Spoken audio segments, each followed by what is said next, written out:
ಇದೊಂದು 25 ವರ್ಷದ ಯುವಕನ ಕತೆ. ಯುವಕ ಬರ್ತಾನೆ. ಅವ್ನು ಹೇಳ್ತಾನೆ, ಮ್ಯಾಮ್ ನನಗೆ ಕರೆಕ್ಟಾಗಿ ಊಟ ಮಾಡಕ್ ಆಗ್ತಾ ಇಲ್ಲ, ನಿದ್ದೆ ಮಾಡಕ್ ಆಗ್ತಾ ಇಲ್ಲ, ಪೂರ್ತಿ ಬಾಡಿ ಪೂರ್ತಿ ನೋವಾಗ್ತಾ ಇದೆ, ಏನ್ ಮಾಡಿದ್ರು ನನಗೆ ನಿದ್ದೆ ಬರ್ತಾ ಇಲ್ಲ, ತುಂಬಾ ಟೆನ್ಷನ್ಸ್ ಆಗ್ತಾ ಇದೆ, ಡಿಪ್ರೆಷನ್ಸ್ ಫೀಲ್ ಆಗ್ತಾ ಇದೆ, ಲೋನ್ಲಿ ಫೀಲ್ ಆಗ್ತಿದೆ ಅಂತ ಹೇಳ್ತಾನೆ. ಯಾಕೆ ಅಂತ ಕೇಳಿದಾಗ ಕತೆ ಹೇಳಕ್ ಶುರು ಮಾಡ್ತಾನೆ. ನಾನು ಚಿಕ್ಕೋನಿರುವಾಗಿಂದನೂ ತುಂಬಾ ಚೆನ್ನಾಗಿ ಓದ್ತಾ ಇದ್ದೆ. ಅದಕ್ಕೋಸ್ಕರ ನನಗೆ ಯಾರ ಕೈ ಕೆಳಗಡೆನೂ ಕೆಲಸ ಮಾಡಬೇಕು ಅಂತ ಇಷ್ಟ ಇರಲಿಲ್ಲ. ಅದಕ್ಕೆ ನನ್ನ ತಂದೆ ತಾಯಿಗೆ ನಾನು ಕೇಳ್ತೀನಿ, ಯಾವುದಾದ್ರೂ ಒಂದು ಬಿಸ್ನೆಸ್ ಹಾಕೊಂಡು ಕೊಡಿ. ಅವರೂ ಕೂಡ ಸಾಲ ಮಾಡಿ ನನಗೊಂದು ಬಿಸ್ನೆಸ್ ಹಾಕೊಂಡು ಕೊಡ್ತಾರೆ. ಬಟ್ ನನಗೆ ಪ್ರಾಪರ್ ಗೈಡೆನ್ಸ್ ಇರಲಿಲ್ಲ. ಅದು ಏನೋ ಆಗಿ ಲಾಸ್ ಆಯಿತು. ಆದರೂ ನಾನು ಸುಮ್ಮನೆ ಕೂರಲಿಲ್ಲ. ಒಳ್ಳೆ ಕಂಪ್ನಿಯಲ್ಲಿ ಕೆಲಸ ತಗೊಂಡು ಹಗಲು ರಾತ್ರಿ ಅನ್ನದೆ ಕೆಲಸ ಮಾಡಿ ದುಡ್ದೆ. ನನಗೆ ಇದ್ದಿದ್ದು ಒಂದೇ ಒಂದು ಗುರಿ, ನಮ್ಮಪ್ಪ ಅಮ್ಮ ನನಗೆ ಅಂತ ಕೊಟ್ಟಿರೋ ಹಣನ ವಾಪಸ್ ಕೊಡಬೇಕು ಅಂತ. ಸ್ವಲ್ಪ ಸ್ವಲ್ಪ ಹಣ ಕೂಡಿಟ್ಟು ಕೊಡೋಣ ಅಂತ ಅಂದ್ಕೊಂಡಿದ್ದೆ. ಬಟ್ ನಮ್ಮ ಅಪ್ಪ ಅಮ್ಮ ಅದನ್ನು ಅರ್ಥ ಮಾಡ್ಕೊಂಡಿರಲಿಲ್ಲ.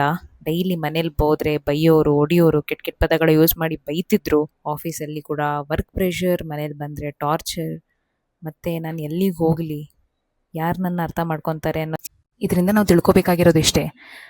ಮನೆಯವರೇ ನಮ್ಮನ್ನ ಅರ್ಥ ಮಾಡ್ಕೊಂಡಿಲ್ಲ ಅಂದರೆ ಇನ್ನು ಹೊರಗಿನವ್ರು ಹೇಗೆ ಅರ್ಥ ಮಾಡ್ಕೋತಾರೆ ಅಲ್ವಾ?